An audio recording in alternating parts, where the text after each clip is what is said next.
What's going on, guys? Welcome back to the channel. I wanted to give an update on the BMW X3 M40i.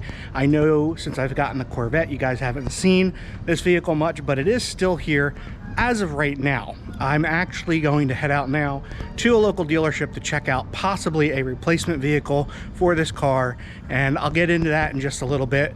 Well, let's go. All right, guys, so I'm in the BMW X3 M40i now, on my way to take a look at a possible replacement car.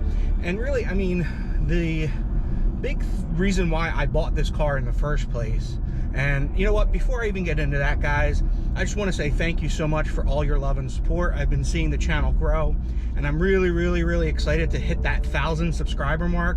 I know I'm a little over 700 now, so if you have not already subscribed to the channel, please hit that button right now, make it happen. Let's see the channel grow even more. And when I hit that 1,000 subscribers, I'll probably do something pretty cool on the channel for everybody just to celebrate. So anyway, back to the BMW. So the reason that I originally bought the BMW X3 M40i is because for me, having one vehicle, it was kind of the ultimate vehicle. And I know they call it the ultimate driving machine, but for me, it was kind of the ultimate vehicle in the sense that it was an SUV, all-wheel drive, easy to get around. I could drive it, daily drive it all around town, use it in the winter, no worries there. But it also had the X3 M40i, the M40i, which has the better engine in it, you know, the performance brakes. It's just sporty. It's got a lot of pickup to it. It's also got, when you put it in the Sport Plus mode, the exhaust just burbles and sounds great. Fantastic. So it hits all the boxes for having kind of the ultimate sports sedan, sports SUV, all in one, right? So that's why I originally purchased this vehicle. I wasn't really planning on anything else for a little bit, even though I was always looking at Corvettes and was planning to maybe get like an older C4 just to kind of, you know, have as a weekend cruiser. Obviously, you guys know I bought a 2011 C6 Corvette, and that's kind of changed everything. Now that I have that car, it's kind of become, well, obviously I love the car. It's amazing. And now that I gotten the wheels done and the calipers painted and the tint done, I mean, it just looks absolutely exactly how I had pictured it. When I bought the car and was looking at the pictures of it stock, I was already envisioning what I wanted to do with it. And I gotta tell you, now that I see it in person, it's even better than I could ever imagine, and I'm so happy with that car. Now the challenge is now that I have that and this, you know, I'm not driving this car as much, and you know, the performance to me isn't really that big of a deal in this car anymore because I have the Corvette. And when I put the exhaust on and the cold air intake and some of those mods that I'm going to be doing with the car, that car is going to be all that I need when it comes to performance. So that leaves me with a decision of just having a daily car, daily driver to use, especially in the winter. And I don't need as much of this as this car offers.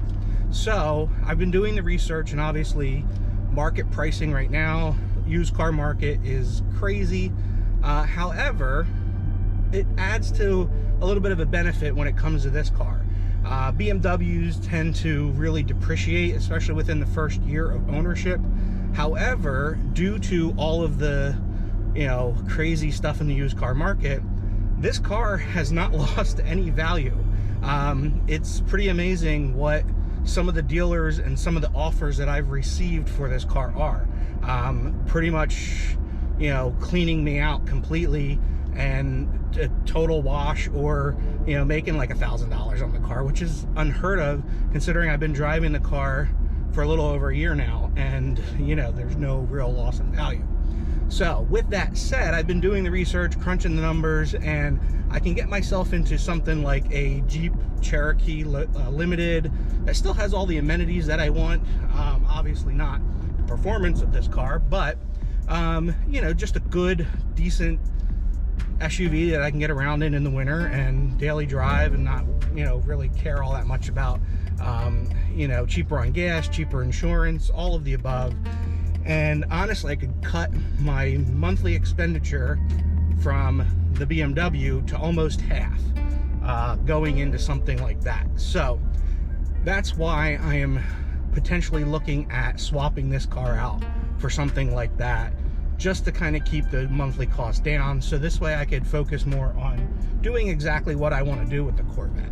I really think that that has just become such a passion project now at this point. And obviously you guys have been loving all the content, and I can't wait to keep showing you more. So that's kind of where I'm at. I wanted to give you an update on this car because I know a lot of people have been asking about this car since I obviously got the Corvette. People were wondering what's happened to the BMW. Did I trade the BMW? So I wanted to kind of answer some of those questions and say, I still have it. I'm still in it, but I am looking to change it out. And, you know, that's kind of where I'm at with that. So, all right, guys, so I'm out here at Car Shop. This used to be the Car Sense lot here in Chester Springs, and trying to get some information on selling the BMW X3 M40i. So the first dealership I went to, apparently BMW has done this thing now. Starting October 1st, they temporarily suspended third-party dealerships from being able to basically do anything with the leases on the BMW. Because it's a lease, basically I can only trade it to a BMW authorized dealership. Car Shop actually has a authorized BMW dealership that they work with, so they could actually still buy the car from me and still work that out. So I'm in the process of getting all of the paperwork ready to actually sell the car to them, and then I can go back to the other dealership to buy the car, the replacement car that I'm looking at. So it's a roundabout way. It's all happening, but it's going to take a little bit of time, so stay tuned.